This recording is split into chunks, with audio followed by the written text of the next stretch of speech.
min bɛna kɛ kɛlɛ bolo fila ye ka taa jamana ko la foroba ca bɛ se ka lakilen cogo min na o ni kiri bɛ se ka jɔ maliden bɛɛ cogo min na mas yɛrɛwolo ka fɛɛrɛ dɔnnen don o ye jumɛn ye o ye yɛrɛwolo sɔnna ka jamanadenw ka dekun kiriko ta fan na an bɛ don min i ko bi k'a sɛrni an bɛ se k'a fɔ a 90% gɛlɛya min bɛ mɔgɔw kan kiriko ta fan fɛ mas Mali tiɲɛko kiri Maliw ti bɔ n'a ye ka caya mais n'i ye mɔgɔ caman ɲininka u t'a dɔn ko ka ca ni kiri caman Mali kɔnɔ tiɲɛko kɛlɛ masiba ye ko Mali la yan ni tiɲɛko kiri daminɛna duruw ti bɔ n'a kuma ye ka caya mais i b'a sɔrɔ juges dɔw ni procureurs dɔw ni fanga tigilamɔgɔw dɔw bɛ min sɔrɔ tiɲɛ na i b'a sɔrɔ hali min yɛrɛ bolo k'ale ye caman sɔrɔ o m'o sɔrɔ a la yɛrɛ masi tiɲɛ tilara Mali kɔnɔ yan juges fɛ k'a di mɔgɔ ma du lamɔden ka dudenw yɛrɛ to yen Mali dugukolo ko cɛ n'i donn'o kɔnɔna na a yira ko an ka jamana kɔnɔ an bɛ ka yan nɔ kuma fɛn bɛ tali kɛ Mamadu Kasugu de fɛ kiri tigilamɔgɔw dɔw mago foyi tɛ service minnu bɛ jamana bolo n'o ye service technique concerné olu ka sɛbɛnna u mago tɛ hygiène ka sɛbɛnna u mago tɛ dumuni ka sɛbɛnna u mago tɛ urbanisme ka sɛbɛnna u mago bɛ min na dɔrɔn olu bɛ fɛ ka kɛ cogo min na ka k'o ye masi n'i bɔr'o kɔnɔ i b'a ye k'a fɔ Mali kiri n'a daminɛna a ti laban a ti ban de san 10 san 20 san 30 kiri yɛrɛwolo bɛ ka wuli ka jɔ min kɛ o ye f'u ka se ka siro danna kiri kana dama tɛmɛ o ka bɔ a la juge fana ka se parce que an bɛ ka baara k'o bɛɛ kan juge fana ka se k'a dɔn k'ale tɛ dugukolo dibaga ye a tɛ se sariya foyi tɛ Mali kɔnɔ yan ko min bɛ juge bila k'a ka dugukolo di mɔgɔ ma o tɛ yen o sariya tɛ yen a tɛ se ka kɛ o tɛ yen sans aucune justification appelable juge tɛ se ka dugukolo di mɔgɔ ma ma sɔn ka fara o gɛlɛya kan an b'an yɛrɛ ɲininka kuma bɛɛ an ye tagali min kɛ yɛrɛwolo ka comité de pilotage fana jamana bɛ gɛlɛya min kɔnɔ mais i b'a kalama ko fanakaw ka gɛlɛya fɔlɔfɔlɔ min fɔra ɲɛna o ka kunkolotigɛko de mais kabi Ala ka Mali kɛ Mali an m'a mɛn an tulo la an m'a mɛn an tulo la an m'a ye ko juge dɔw procureur dɔw nana fo ka fu siri fana kunkolotigɛko dan na au contraire cɛ cɛ wulila k'i b'i kɔkɔ da la u y'u kɛ o la masa an m'a mɛn an m'a ye ko fɛn bɛ tali kɛ jɔnmaya ko kɛlɛ min jɔnya ko kɛlɛ bɛ Kayi mara kɔnɔ ko procureur dɔ sɔrɔla ko juge dɔ sɔrɔla ko inspecteur ko commissaire dɔ sɔrɔla ko commandant dɔ sɔrɔla ko min y'i ko k'a b'i nin da la ko k'a kɛlɛ parce que minnu bɛ ka justice fɛ o k'a dɔn ko nin bɛɛ de b'a la koyi o t'o ye masama m'an tulo la diɲɛ don si da kelen ko Mali kɔnɔ ko juge dɔ sɔrɔla ko procureur dɔ sɔrɔla ko min ko dugukolo ko ɲami ko bɛ Mali kɔnɔ ko f'u ka sira dan na kabi ka Mali kɛ Mali an b'a mɛn an tulo la an y'a ye ministre kunda là on fait allégeance à Zoumana Sako min nana en tant que ministre des finances k'a bɛ fu siri yurugurugu la an m'a mɛn an tulo la don si da kelen ne m'a mɛn n tulo la m'a ye m'a la kalan ye ko procureur dɔ sɔrɔ Mali kɔnɔ ko juge dɔ sɔrɔ Mali kɔnɔ min ko Mali foroba nafolo tali k'a buruja ka yiriwa kɛ k'a bɛ fu san tan o ma kɛ donc ni Mali min fɛ ka ɲɛ sɔrɔ ka kiriko la u b'u panpɛ nin de kan an bɛ kɛlɛ kɛ nin de kan mais n'an y'an ka kiriko kuma kɛ jakumabo ye k'o kɛ n'a fɔ o ye boliko de ye k'o kɛ n'a fɔ o ye faransiko kuma de ye da tɛ se ka don a la an bɛɛ to ni jɔnya kɔnɔ wa faransi bɛ segin ka n'i sago kan na o jɛlen don u ko teri n bɛ bɔ kuma na ni min ye yɔrɔ la ni fanga o fanga ma se k'a ka jamana kɔnɔdenw lakana cɛ o kɔrɔ ko fanga tɛ se k'a yɛrɛ lakana awɔ kɔrɔ o de sabu ka fanga bɛ firi a firi kun tɛ dɔwɛrɛ si parce que dɛsɛra ka jamanakɔnɔdenw lakana ni fanga ye jamanakɔnɔdenw lakana jamanakɔnɔdenw bɛ jɔ fanga ye mais ni fanga ye jamanakɔnɔdenw labila ka na siga la jamana bɛ firi parce que jamana sigilen don jamanakɔnɔdenw kamako de la awɔ o ka fɔ bɛɛ k'o dɔn basi yɛrɛwolo kelen don ka kiriko ta ba min na ne ma dala ni tɔn sigira Mali kɔnɔ tɔn min kelen don k'a ɲɛsin a ma ka taa se o kundama la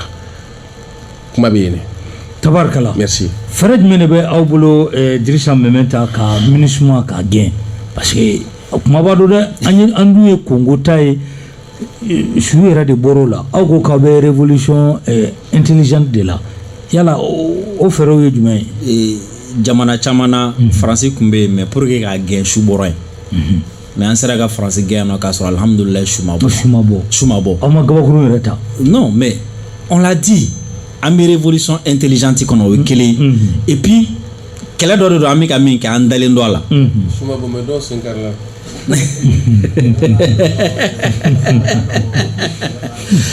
d'accord o ye spécialiste ka kuma ye ne kɔni t'a dɔn mɔgɔ min sen kari la après a bɛ tila k'o tigi vous savez an bɛna min kɛ pour que MINUSMA ka taa mas an bɛ kɛlɛ min kɔnɔ an t'a fɛɛrɛw bɛɛ fɔ mais lettre min déposera o tun ye fɛɛrɛ dɔ ye lettre in kɔfɛ an ye bɔli min kɛ le 5 août o tun y'a fɛɛrɛ dɔ ye mas an bɛna bɔli min kɛ le 22 o y'a fɛɛrɛ dɔ ye a fɛɛrɛ caman bɛ yen olu bɛ kɔnɔna la an t'an da don olu la quoi. An mago bɛ 22 an mago bɛ boulevard la le 22 dɛ n'aw fana bɔra o don kelen ye sɔgɔma ni wula don non mas a bɛ ɲɛ mas a bɛ ɲɛ sa mas président bɛ taa ye sɔgɔma dɛ mas sɛbɛkɛla fila sɛbɛkɛla fila bɛ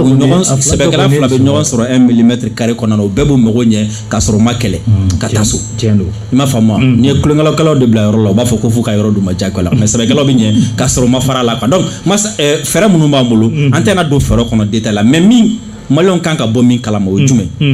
MINUSMA yɛrɛ sɔnn'a ma o bɛ yen o don na kunu an kɔrɔ n y'a ye MINUSMA ka page kan ko u taara an ka jamana dɔ la Mopti région dɔ yɔrɔ dɔ de don ko l'éducation des jeunes filles mas MINUSMA da éducation des jeunes filles u b'u da don o fana la mas o kɔni ye o dépravation de ɲɔ ɲɛli an ka jamana kɔnɔna la fo an ka lamɔ fo MINUSMA bɛ taga da don o la MINUSMA ye qui pour que k'a da don an ka lamɔ la an ma sɔn k'u accepter an ka jamana kɔnɔ raison pour laquelle an ban'u la wa raison pour laquelle fo ka taga parce que on peut pas continuer mas Mali bi niveau min na bi y'a ye an danbew lagosira cogo min na y'a ye tiɲɛni min ka don jamana kɔnɔ cogo min na y'a ye k'a fɔ ko an bɛ k'o dilan waati min na ko mɔgɔ minnu bɛ yen nɔ k'u ka sira tɛ danbeko la u ka sira tɛ foyi la surtout mɔgɔ minnu bɛ yen nɔ n'i y'u ta n'a fanba ni gini tɛ i b'a sɔrɔ pedo don olu de ka to an ka musomanninw sigi k'u bɛ taga lamɔko kuma fɔ yen mas u bɛ mun don u hakili la a ko filɛ sɛ u bɛ mun don u hakili la o ye ka taga an ka danbe tiɲɛ k'an ka lamɔ tiɲɛ k'an ka fɛn bɛɛ tiɲɛ mas o fɛn sugu ninnu ça peut pas continuer il faut que o ka jɔ de mas n bɛ fɛ ka fitinin fɔ kiriko yɔrɔ la mas vous savez an bɛ système dɔ de kɔnɔna la a système tant que ni a ma kɛlɛ ka bɔ yen an ka kiriko tɛ ɲɛ sɔrɔ o jumɛn mas i tɛ se ka juge ɲuman sɔrɔ i tɛ se ka magistrat ɲuman sɔrɔ k'a sɔrɔ i ma recrutement ɲuman kɛ i m'a faamu wa mɔgɔw tɛ se ka ta k'u kɛ magistrat ye dɔrɔn parce que dɔw fa tun ye procureur ye parce que dɔw fa ye juge parce que u bɛ a kɔnɔna la mɔgɔw tɛ se ka ta dɔrɔn k'u kɛ juge parce que u ye 2 millions 3 millions 4 millions bɔ ko olu ka tila ka taga kiri kɛ a ɲɛma mas olu tɛ se ka kɛ o olu tɛ ka kiri k'a ɲɛma mas n bɛ exemple dɔ d'i ma tɛna mɔgɔ tɔgɔ fɔ mas an ni dɔ ye 4 mannais kɛ ɲɔgɔn fɛ 4 mannais bɛɛ a ma taa école la parce que a kun lajɔlen don mas an tilala anw bɛ an ka mémoire préparé la waati min na an balila k'a mɛn k'a y'a ka mémoire kɛ o tɛmɛna concours min dar'o ka kalo damadɔnin kɔfɛ mas a passera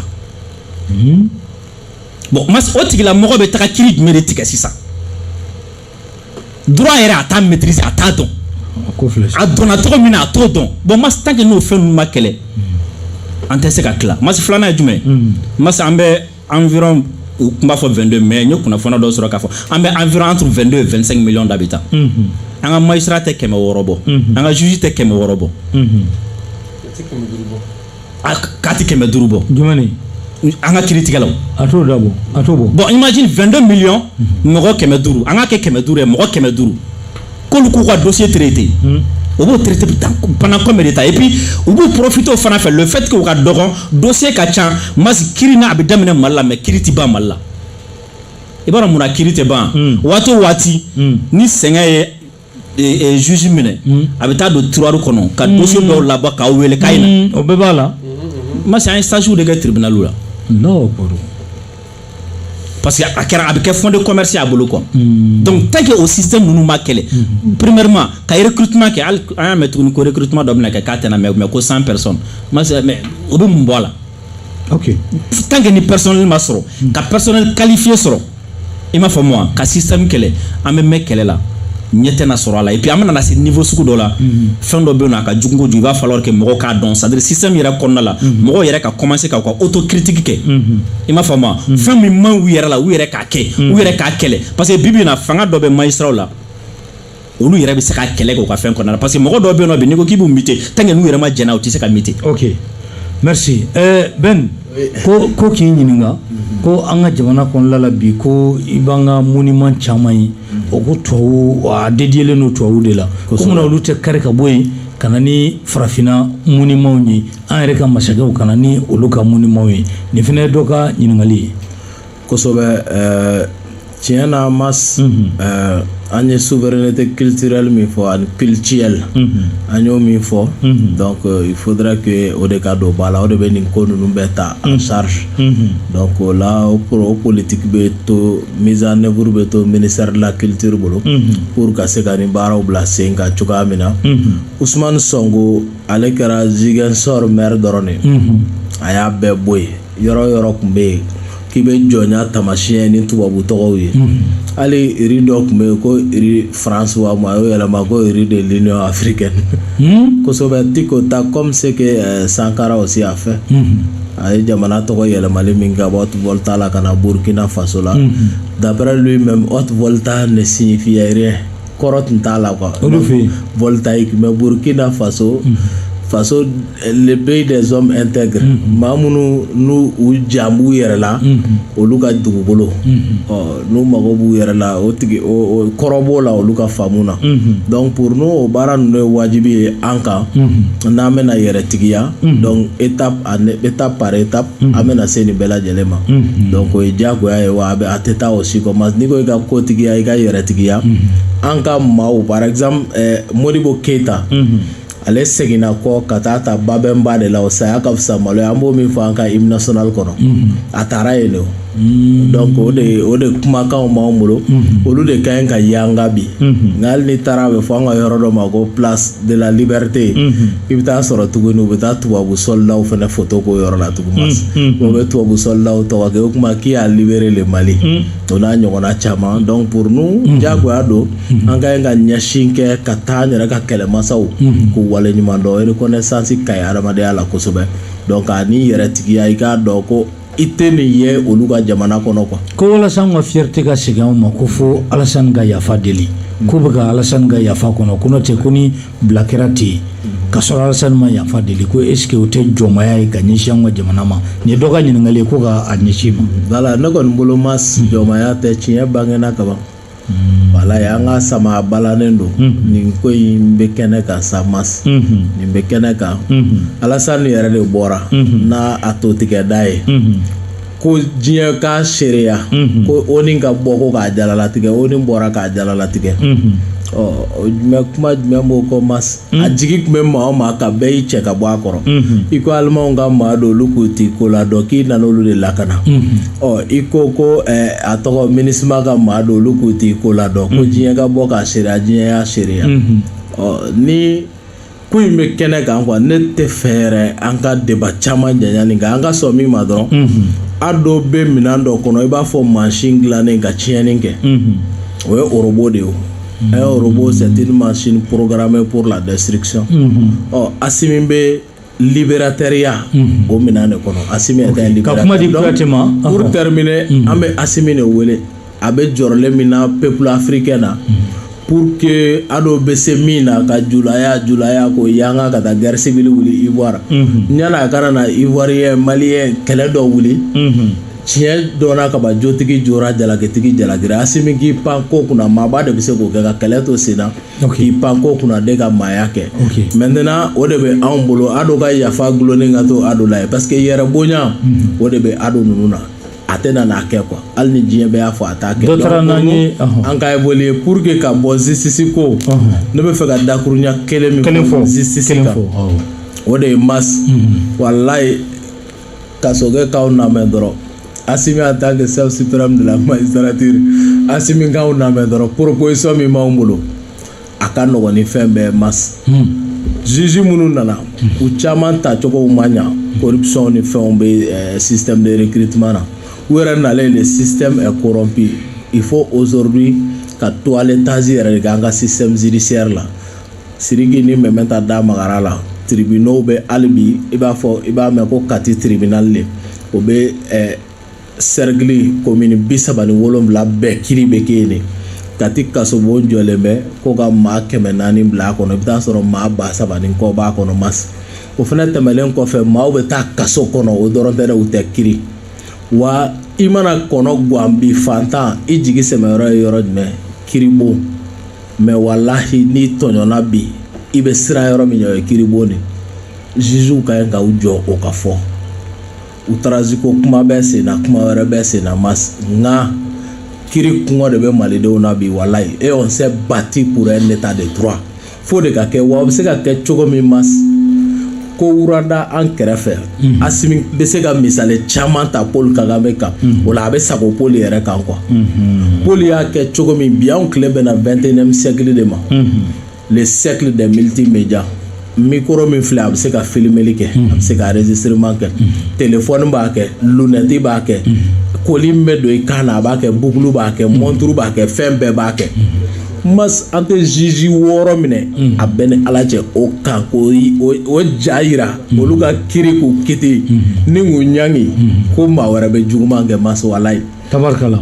ko circulation na ko 200 bɛ minɛ 400 bɛ minɛ taa kɛ wurana i b'a bɔ polisikɛ b'a fara i kulo kɔrɔ parce que a t'a dɔn ko kuma na fɛ ko lanceur d'alerte ɲɛsinna ne ma bi wa a ka nɔgɔ système judiciaire bɛ se ka Segukaw tulo banna Tɔnbukutukaw tulo banna ko Segu ligi ko problème b'a la k'i bɛ dɔ kalama la u y'a fɛn bɛɛ ci ma an bɛ ka étudier u y'a document bɛɛ ci ma an bɛ ka étudier yanni an ka se ministre des sports ma et ni Ala sɔnna dɔgɔkun in kɔnɔ an bɛ s'u ma an ni Segukaw yɛrɛ ka ɲi ka ɲɔgɔnya kuma la mardi o b'a sɔrɔ an tilala étude la n'an n'olu ye ɲɔgɔn mardi ni Ala sɔnna jeudi an bɛ se ministre des sports ma pour que bingali min b'a kɔnɔ o bɛ se ka bɔ a kɔnɔ minnu ka ɲi ka bila u ka hakɛ kɔnɔ u bɛ bila a kɔnɔ cogo min. Kuyate ɲininkali damadɔ tɛnkunin don i fɛnɛ la ko pour que i ka kɛ yɛrɛwolo tɔnden ye jamana in kɔnɔ yan ko a bɛ kɛ cogo di nin ye dɔ ka ɲininkali ye fɔlɔ.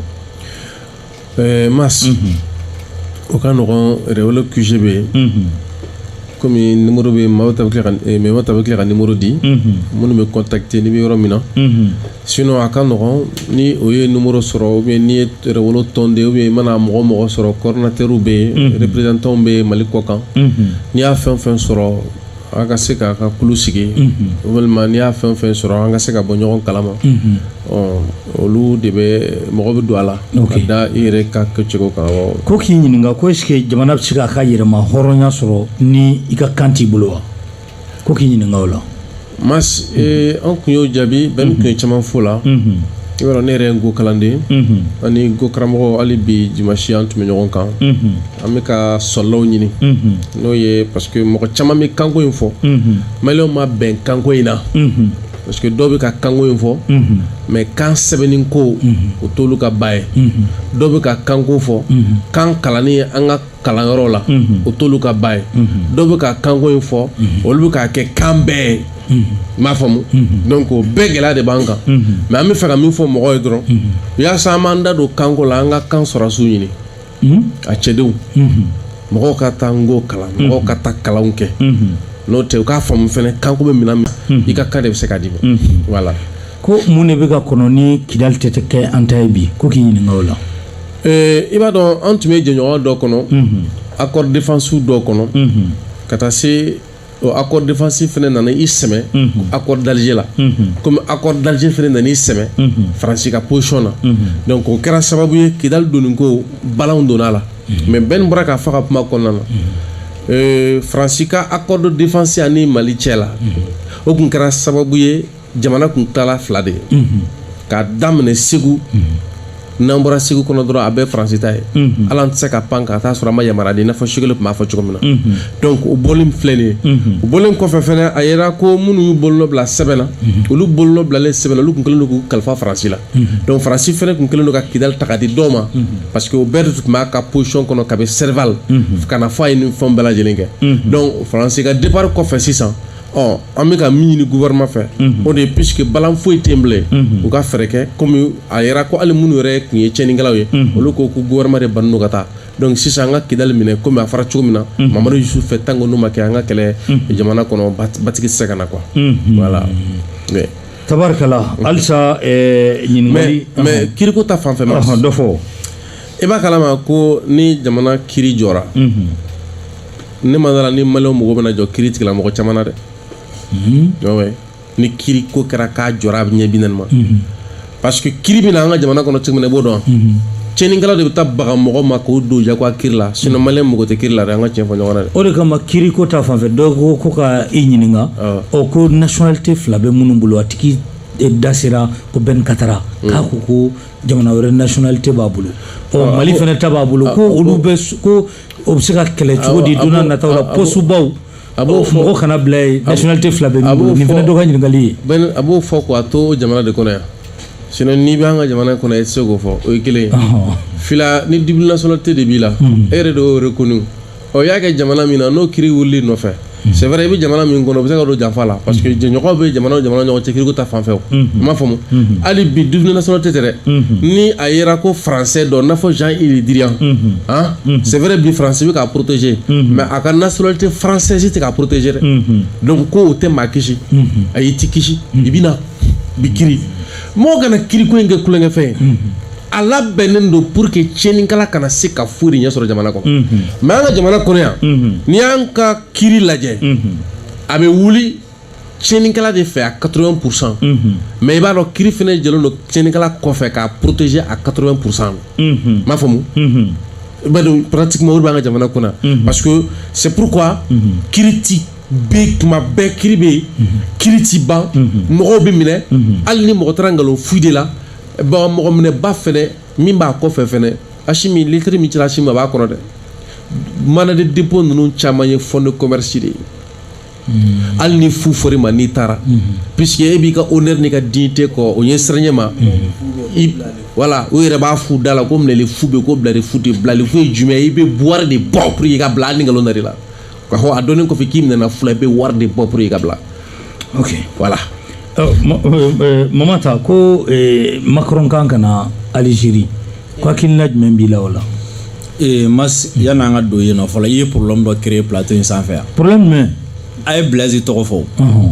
kibaruya cira masa na k'a fɔ ko Blaise a été admis clinique dɔ la sisan a ye tɔgɔ mɔgɔ ninnu to yen n y'a f'i ye n ko ambulance don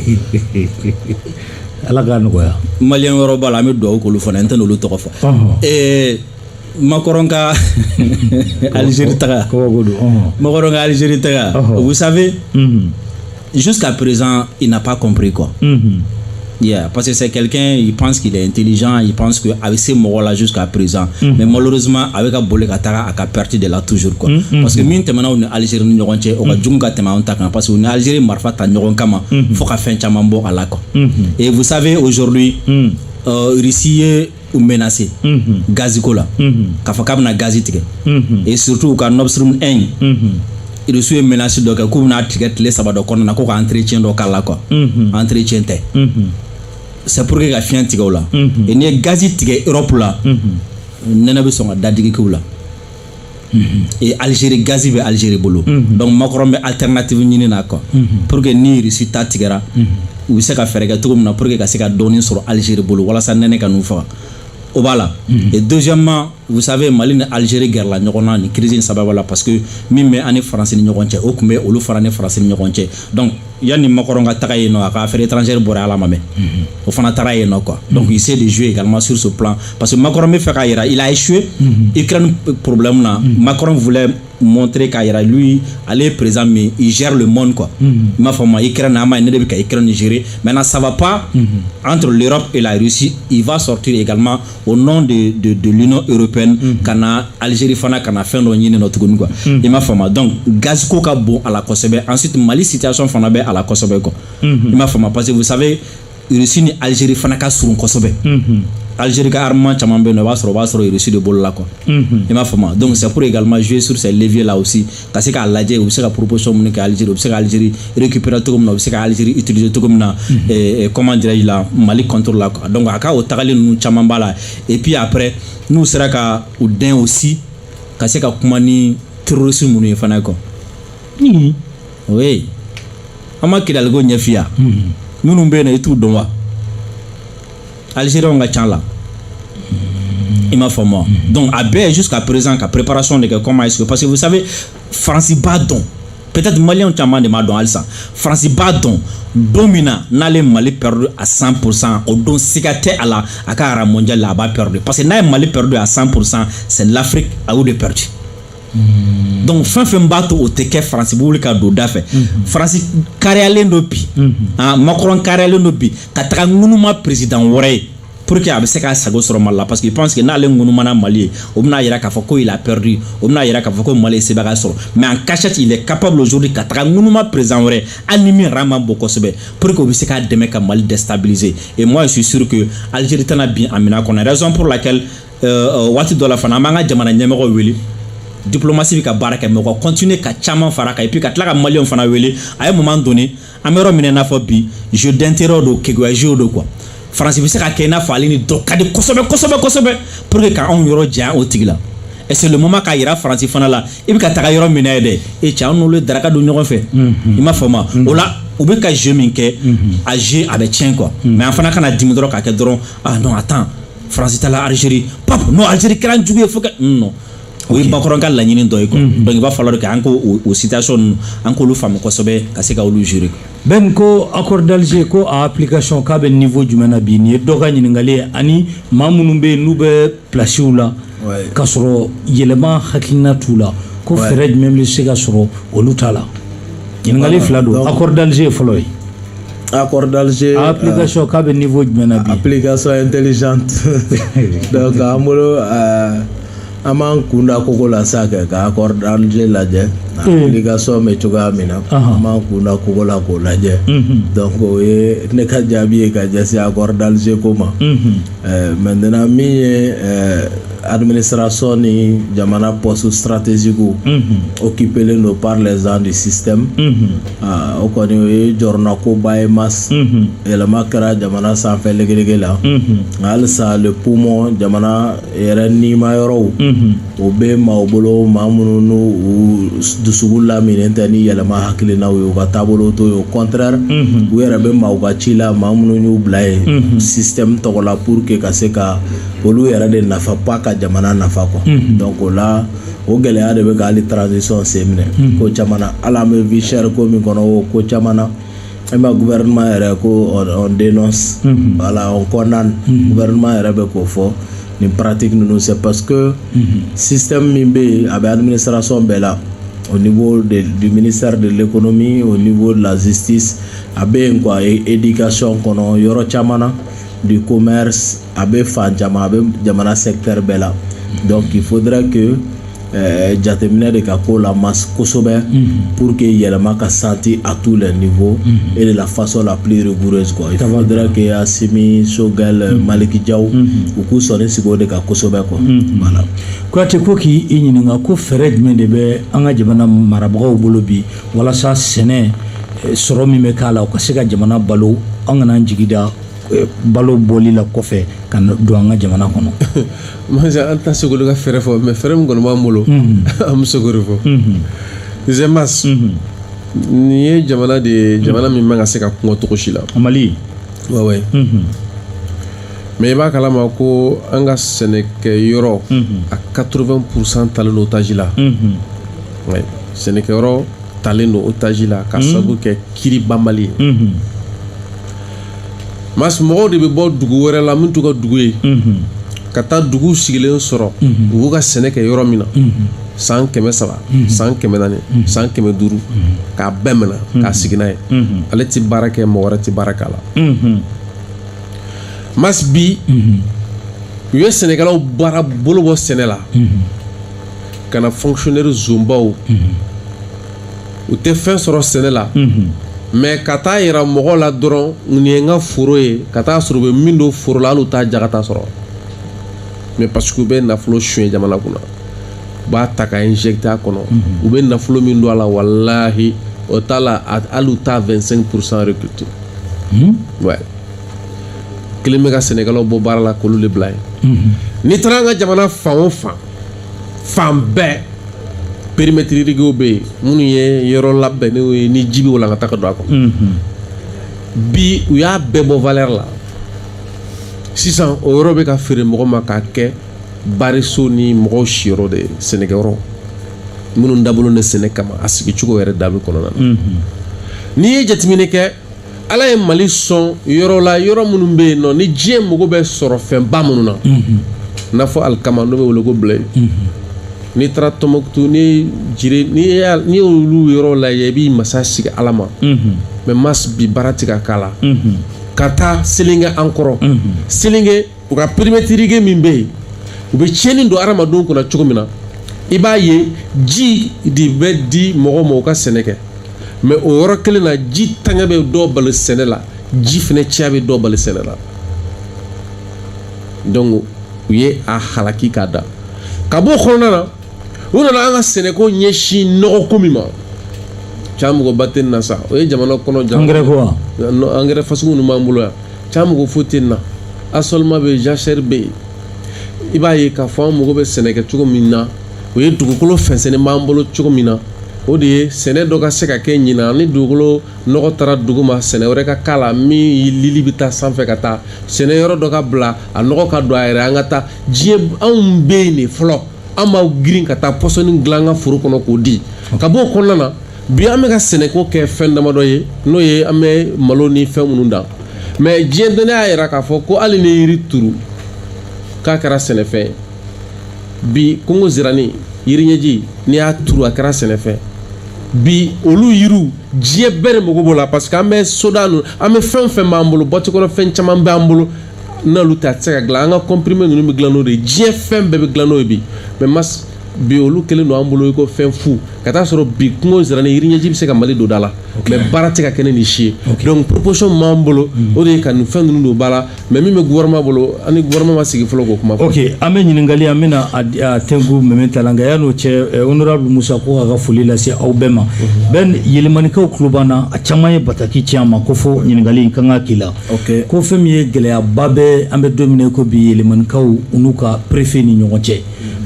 ka sababu kɛ impôt sarali ko ye ko cɛkɔrɔba dɔw yɛrɛ bɛ ka sɛgɛn a la u bɛ san 80 na k'u tɔɔrɔlen don bi kosɛbɛ ko yala ko i bɛ problème in kalama yɛlɛmanikaw ko ci n ye problème kuma mɛn mais n t'a kalama i t'a kalama on n'est pas le fond du dossier n y'a kibaruya mɛn comme i y'a fɔ tan cogo min mais n t'a dɔn donc ni u sera k'u ka numéro ci ɔ kɔfɛ an b'u wele donc an b'a lajɛ an bɛ se k'a dilan cogoya min na an b'an seko kɛ donc n'u sera ka numéro ci o bɛ diya n ye kosɛbɛ sinon an t'a kalama mais maintenant ko yala yɛrɛwolo kɔnɔ ko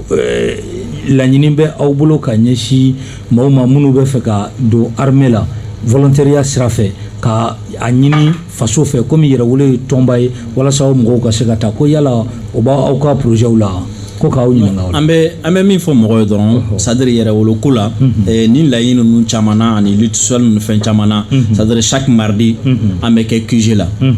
i m'a faamu donc fɛn caman bɛ yen nɔ mɔgɔw b'an sɔrɔ n'an b'a discuter o ye kelen filanan ye jumɛn n'a tila yɛrɛwolo de ye wele da a ka sortie officielle senfɛ k'a fɔ état k'a fɔ dɔrɔn ko a mago bɛ nin sɔrɔsi hakɛ la a b'a mobiliser k'a di état ma donc o bali bi état ka kan kɔnɔ jusqu'à présent an bɛ ka olu jaabi kɔnɔ quoi mais en ce qui concerne le reste la mɔgɔw ka na fɛn caman bɛ yen nɔ olu ti plateau kan na voilà olu bɛ discuter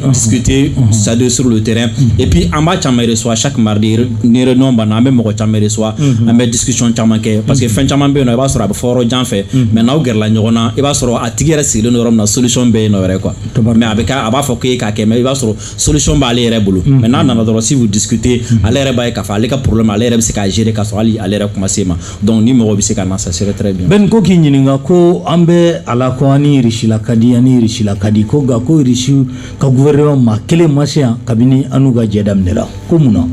Oui, parce que i b'a dɔn dɔw bɛ ko kɛ ni jago de ye. Jago. Awɔ yɛrɛ yira. Cogo di. Misalela Hollande nana Selma yala min na anw ka jamana kɔnɔ yan. Yɛrɛ yira dɔ ye Poutine n'est pas dans les motifs. Poutine est dans le concret. Ils sont trop sérieux pour ça quoi. Ça c'est le divertissement diplomatique.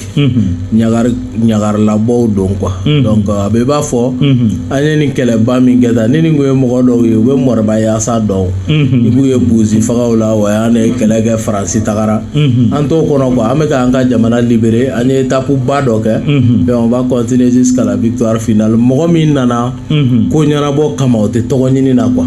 O tigi bɛ jaabi ɲini de la. Donc pour nous les Russes ne sont pas dans ça. Mais ni Ala sɔnna a ma n'a wagati fana sera n'u ka ɲi ka se an ka jamana kɔnɔ par voie officielle o fana bɛ lase ni Sergei Lavrov ka ɲi ka na jamana kɔnɔ don min na o fana bɛ lase n'o fana kɛra don min ye donc o tigɛ di ɲɔgɔn ma o bɛ k'a ŋaniya jɛlenya kan quoi o b'a sɔrɔ fana a b'a kun bɔ quoi. Voilà. Ko ka fara aw ka Kuyate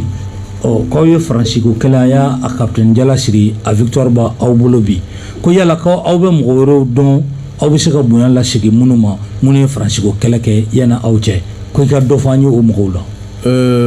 Mas an y'a fɔ mɔgɔw ɲɛna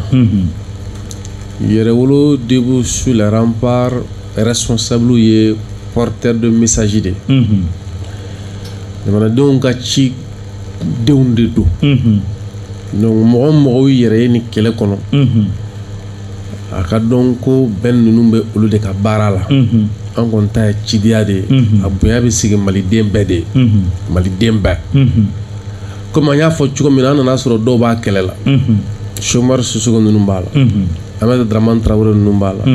Docteur Marko ninnu b'a la ka taa se fo n'a ɲɔgɔnna si caman an bɛ don min na i ko bi olu bɛɛ ka bonya b'an yɔrɔ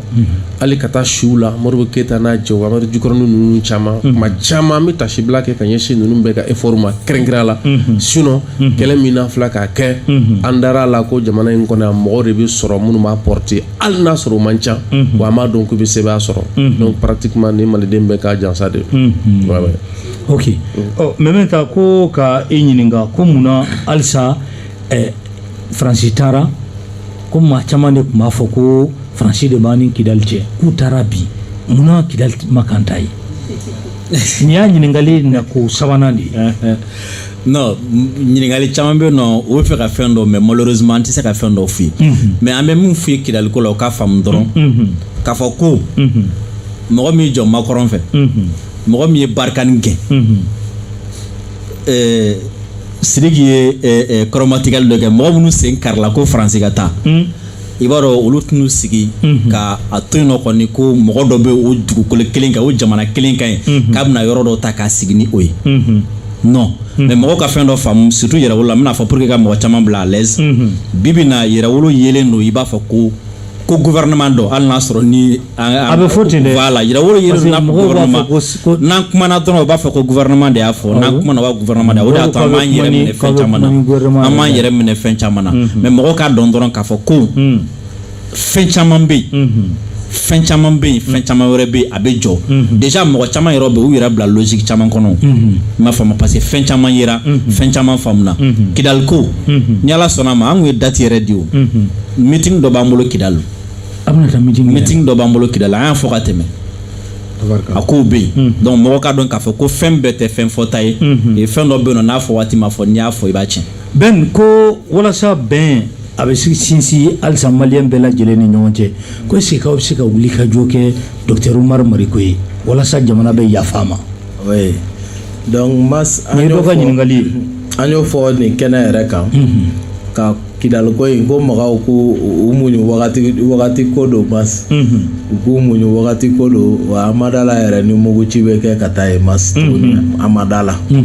nga ko umuñu ko wakati ko do min ye docteur Umaru Mariko ka ko ye donc an ka jateminɛ ye min ye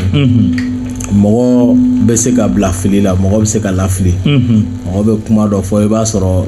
i ma galon tigɛ mais i ye lase jugu kɛ peut-être dɔ bɛ kɛnɛ kan e tɛ yen n'o ye kibaruya min d'i ma a dɔw la i bɛ se k'o lase en tant que président de parti en tant que patron de presse parce que réseau Kayira ɲɛmɔgɔ do donc souvent o bɛ se ka kɛ mais pour nous min ka kan armée kɔni ne kɔni b'a dɔn a bɛ se ka dimi sɔrɔsi dɔ kɔrɔ mais a tɛ bila a ka armée la quoi.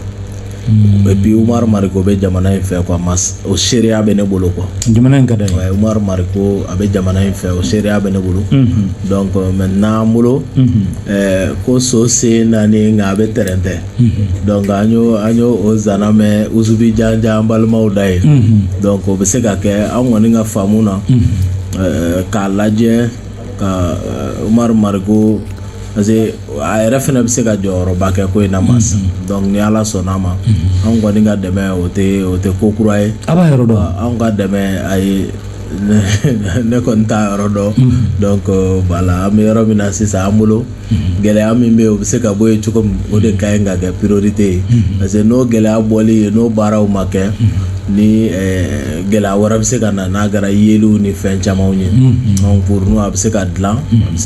fɛn caman bɛ yen ni kuma dɔ n'a fɔra ko kuma dɔ jɛgɛnna